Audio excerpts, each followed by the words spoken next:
excitement in the air was palpable.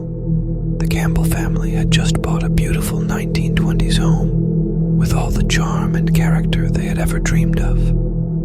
The ivy climbing the brick exterior, the intricate stained glass windows, and the woodwork were all breathtaking. They had been searching for the perfect place to raise their children, and they believed they had found it.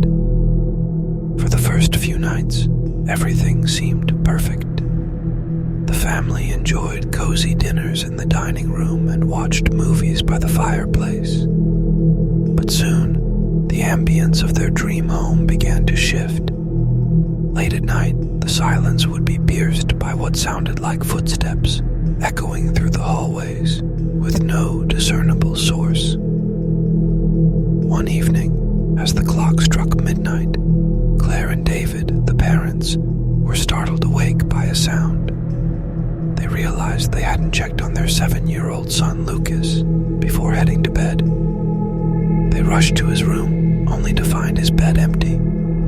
Panic surged through them, and they scoured the house, calling his name. They finally found him standing alone on the front porch, gazing into the distance, a vacant look in his eyes. Shaken, they attributed the incident to sleepwalking, though Lucas had no history of it. But the weird occurrences didn't stop there.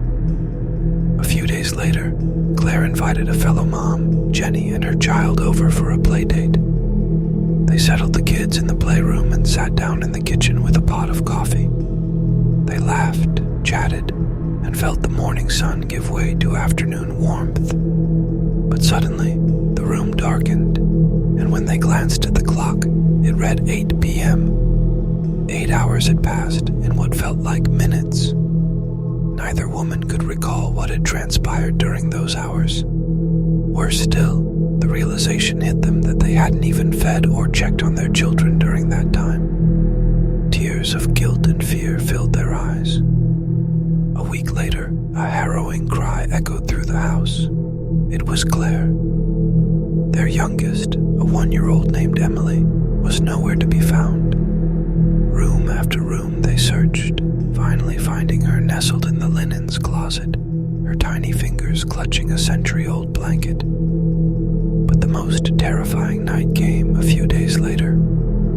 As David and Claire lay in bed, they heard the chilling sound of a lullaby from the baby's room. They raced in to find Lucas, their gentle boy, holding a gleaming knife over Emily's crib. They screamed, rushing to him, and in a blink, Lucas looked up, confusion evident in his eyes, the knife clattering to the ground. Desperate for answers, the Campbells hired Detective Richards, known for his work in supernatural cases.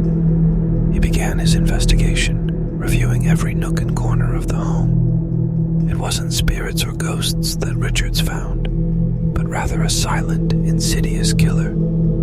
The old furnace in the basement was leaking carbon monoxide.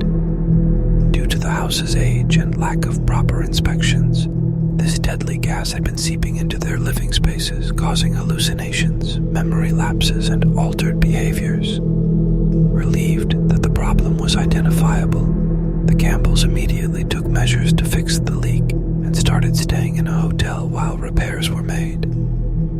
Slowly, life returned to normal. Though their dream home had initially become a place of nightmares, with the shadow of the past uncovered, the Campbell family hoped to create new, happy memories, reminding them that sometimes the most haunting fears are grounded in reality.